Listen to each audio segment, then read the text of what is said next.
How we doing, everybody? This is a party. Welcome to the party. The party is for you guys right here. And I realize that you probably aren't used to waking up this early on a Saturday morning. So you want to do some little exercises. I'm going to lead you into some exercises here. I think it might be kind of fun to do the wave. You know what I'm saying? Let's do the waves. Let's start with the parents all the way over there. You know how to do it. You go like this, and then we're going to slowly go down, and I'll give you the count of 3, okay? 1, 2, 3. Yes, there's the wave. That is the most beautiful wave. Graduates!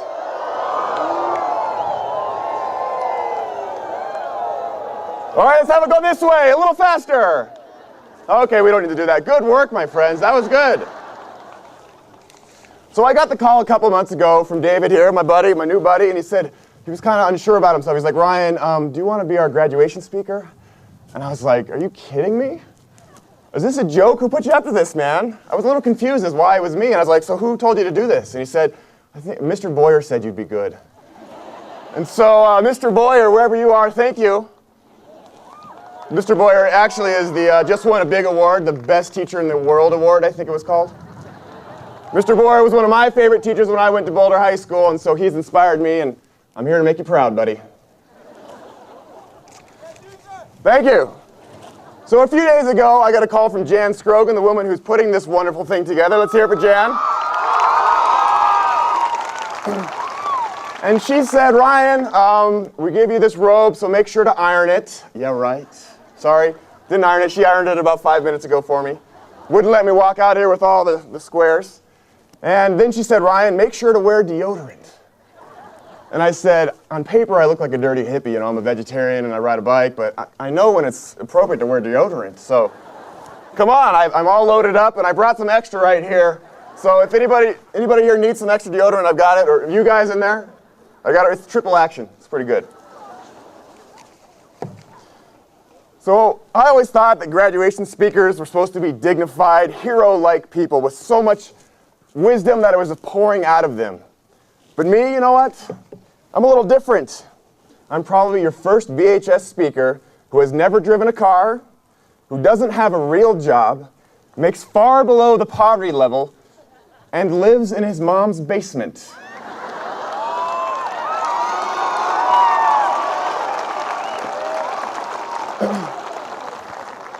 It's a pretty nice basement, so I'm excited to be there.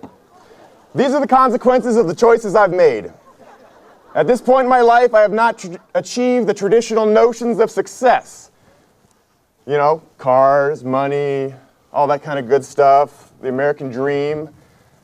But I view success a little bit differently. I had a different dream. After I graduated from CU, I was the outstanding senior of the journalism school. I could have gotten a really good job, made some money, maybe not a lot of money, but enough money to live on my own.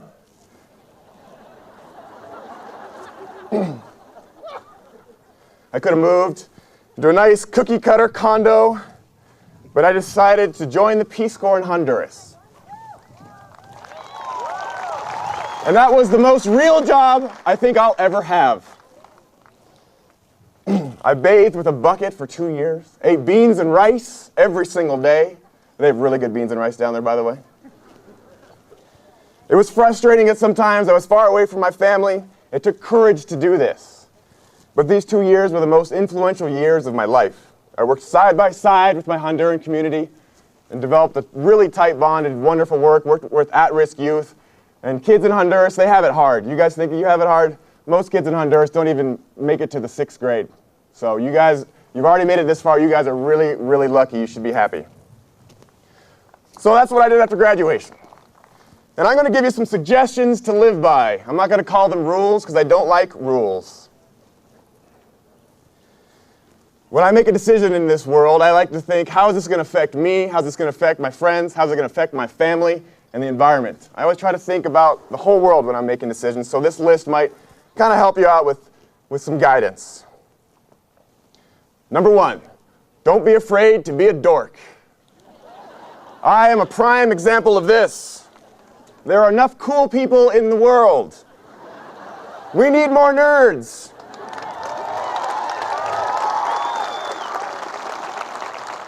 Yes, nerds are clapping. Yes, yes. And when you try too hard to be cool, you kind of lose touch with who you are. And you know, you got to stay true to yourself and true to your heart. So embrace your inner dorkness, my friends. Number 2, every day is an adventure. Do something new and fun every day. Don't let life get boring and routine.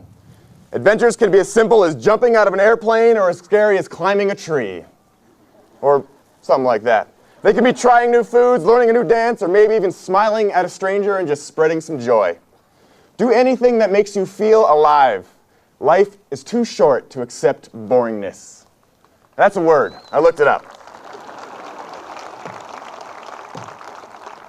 Deodorant check? We're good? Play. Playing is fun, and having fun is good for your soul. When we were kids, we were pros at having fun. We would use our imaginations all the time to create the world we wanted to live in. We pretended we were dragons and princesses and made elaborate forts, and it was so much fun. Remember that? But now that we're a little older, we can't quite get away with having imaginary friends. We got to be mature, right? But that doesn't mean we can't have play in our lives. Use our imagination and have some fun. What are we on? 4? Doesn't matter. I'm going to stop numbering them now. Collect friends. Make lots and lots of friends. I'm not a very materialistic person, but you can never have enough friends. The friends are the ones that support you when you're down, and they cheer you on when you're doing great. And my friends, I would not be the person I am today without my amazing group of friends. I always go to them when I think about a new adventure, something crazy to do, and they usually tell me not to do it, but I do it anyway. But it's important to have those friends. Okay, here we go. And stay away from TV. Stay away from TV. This may sound a little funny from somebody who works in TV, but it's bad for you. It'll rot your brain. Except for my stuff. Break rules. Okay? Yeah? Break some rules. Ask for forgiveness, not permission. Yeah? Being mischievous is good for you. You feel a little bit more alive. When I was here at Boulder High, we started a little barbecue called Weenie Fest. I don't know if many of you guys know about it because it was killed by the administration. Yeah. But they let it go on for a few years. And the point here is, you know, Weenie Fest, we wanted it to be a big party, a big group thing, and bring the class together, but we were a little crazy. You know, we had some shirts that got banned, a little raunchy, and we had burping contest on the roof right over there, and we did things a little untraditionally. But all the money went to a good cause, and in the end, it was good. And what I'm telling you here is, you know, if I had asked the administration if I could have done all these things, they would have said no. So I just didn't tell them we were doing it. And they never found out. So it's fine. Ask for forgiveness, not permission. Here we go. Every day is Earth Day. We're all from Boulder. We're born tree huggers. It's in our blood. You can't avoid it. Yes, be nice to the world. Ride your bikes. Our air is not getting any cleaner. As you know, I've never driven a car. Some people ask how I survive without one, and it's pretty easy, you know. Once you base your life around 2 wheels, you can make it happen. They ask how I go to work or how I pick up girls. And I say it's easy. I put them on the handlebars. Chicks dig it. Have some crazy dreams, all right? All my life I've had crazy dreams. Crazy, out-of-this-world dreams are the best. But they're also the riskiest and scariest. But I felt most alive when I'm full of fear. And remember, it's okay to feel scared. There's no problem with that. So, as David was saying, when I finished in Honduras, I got on my bicycle and rode it home. And everybody in my life thought I was a complete lunatic for wanting to do this. Everyone but me. I knew I'd be fine. But everybody else was worried about the banditos and getting run off the road and all these other bad things that they imagined could happen. But I knew it was going to be just fine. The only bad thing that happened is I got a couple worms living in my arm. Yeah, I got pregnant on the ride home. I had a couple things called botflies living in my arm, and they hatched a couple months later, and you know, I'm a proud father of twin worms.